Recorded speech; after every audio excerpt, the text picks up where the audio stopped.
What's up, YouTube? This is Skyhammer900 coming to you with a series video today. We're going to be talking about the Metro series. As you can kind of see behind me, a little bit blurry, I'm sorry, but we're going to be talking about the Metro series, Metro 2033 and Metro Last Light. Metro series actually originally started off as a book called Metro 2033, written by a man named Dmitry, literally Russian, and he wrote it about post-apocalyptic Russia, dealing with mutants and a bunch of other crazy stuff.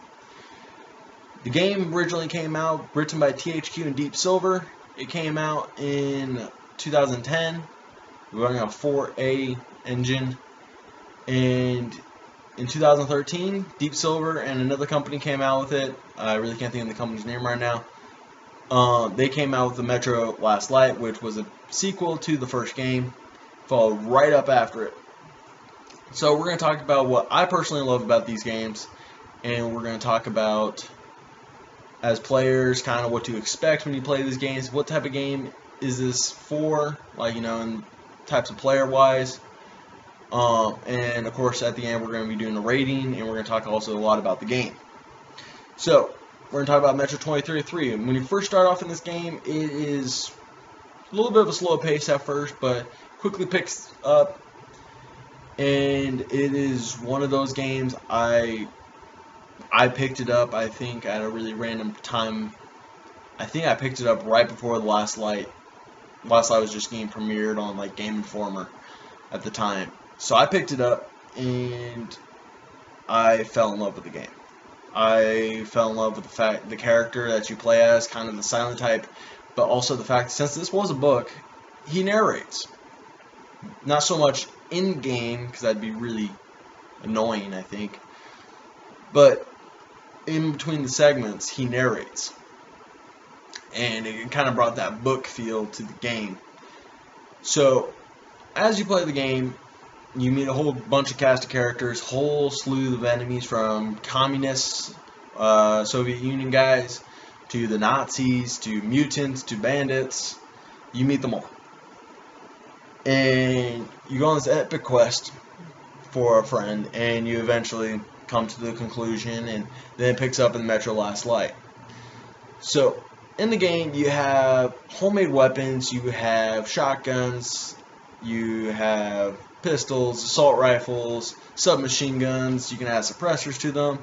It was a very fun game, and some of the aspects of it that are very unique to the series is things such as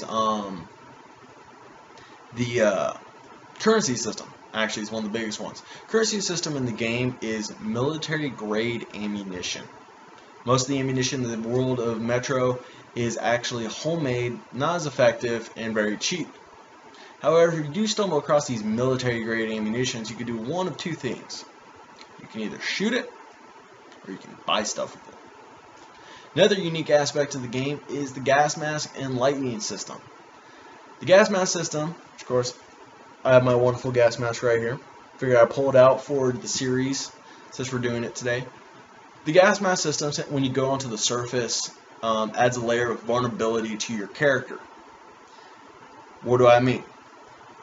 As you get hit, shot, and you're wearing your gas mask, it's going to crack the gas mask. Okay?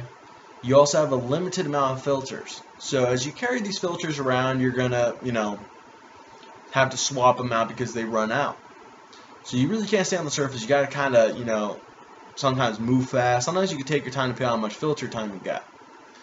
So it's always important, stock up on filters, make sure you have a fresh gas mask when you go out. You do have a medkit system in this game. So, you do regenerate, but medkits kind of give you that quickie.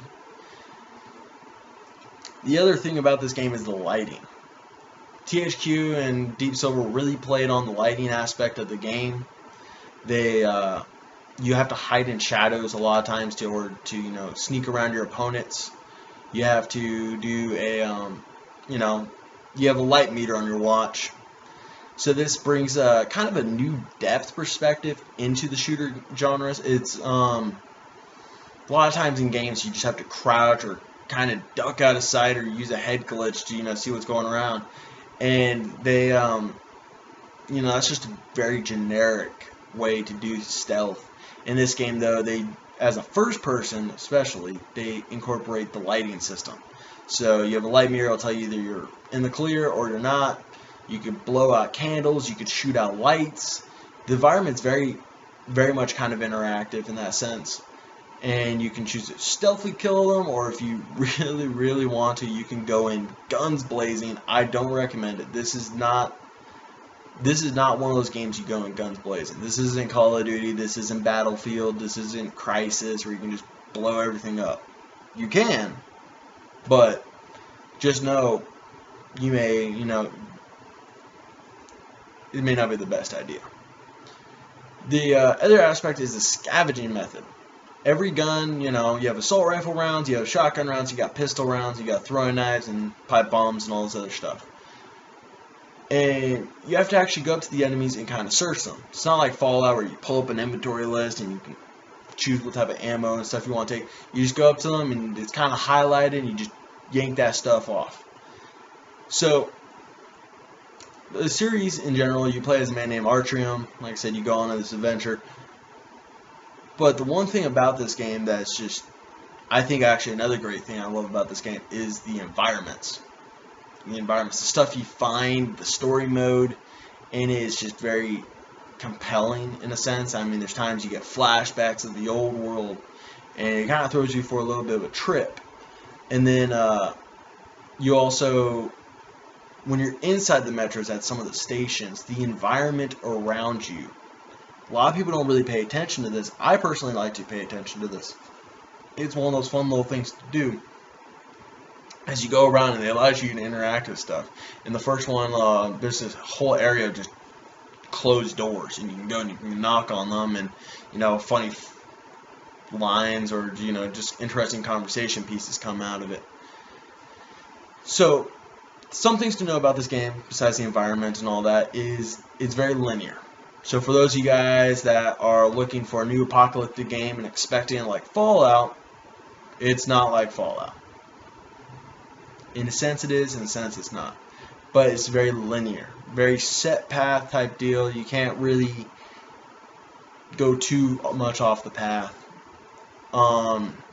Sorry, my throat's a little bit raspy right now. At least it hurts. So the series in general was actually very well put together, and Deep Silver kind of carried it through, which I'm actually glad Deep Silver stuck around. THQ sadly went away, but Deep Silver kind of carried on, so you added that sense of they knew what they were doing.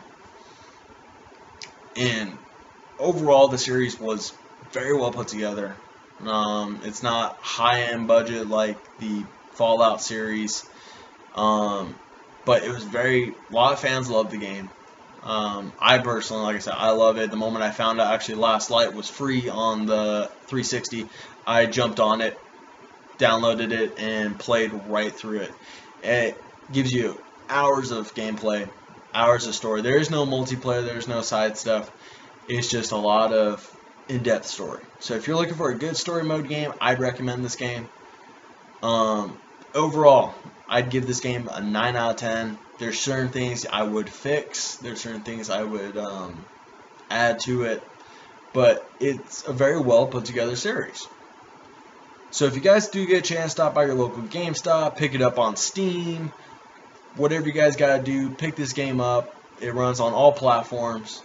And they recently did a few months back a remastered version of the game, and that actually got me really excited for when I get my Xbox One. So I'd give this game a 9 out of 10. I'd recommend it. A lot of people out there, you talk to them, especially the people that are into story mode games, a lot of people that are into the apocalyptic games. You mentioned the Metro series, a lot of them will know exactly what you're talking about. They'll give it good reviews. I've yet to hear anything bad about this game.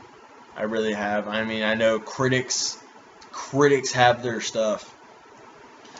But from gamer to gamers, I haven't really ever heard anything terrible about it.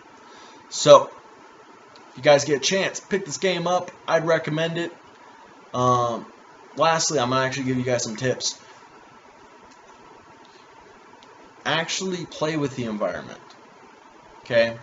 Like I said earlier, the lighting and everything, you want to sometimes stick to the shadows. You want to be stealthy at times. Sometimes you have to go guns blazing. Okay, it just happens. But really, you know, play it almost like a Fallout game. Ammunition's precious. Money, very scarce but precious. You gotta keep your hands on that. And, you know, the enemies and everything, you know, the humans you can kind of outsmart. Okay? But really just, you know, don't be afraid to kind of fiddle around with the environment. Don't be afraid to, you know, take a little bit of a risk and sneaking and everything. It's not a huge sneaking game, but for a first person, it does add a little bit level of heart pumping, adrenaline when it comes to, you know, sneaking around a group of bandits, trying to get, you know, trying to get a jump on them. So, once again, I'm Skyhammer900 coming to you from Team Apex with the Metro series. So, go get it. I recommend it. A lot of guys I talk to, they recommend it. Please just enjoy the game. It's a story game, okay? It's not, you're not going to hear some dude saying he's had sex with your mom or anything crazy like that. It's a nice kind of relaxing playthrough. And actually the harder difficulties are really challenging. I personally like them.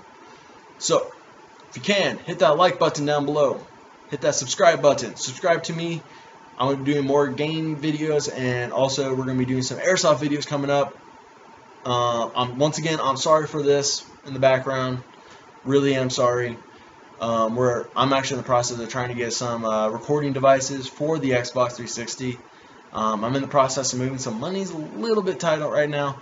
But hit that like button, hit the subscribe button. The more you guys do that, the more it encourages me and my team to make these videos and pump them out and show you guys what we love and what we like to do. So please support us. That's all we're asking for. And we hope to see you guys around.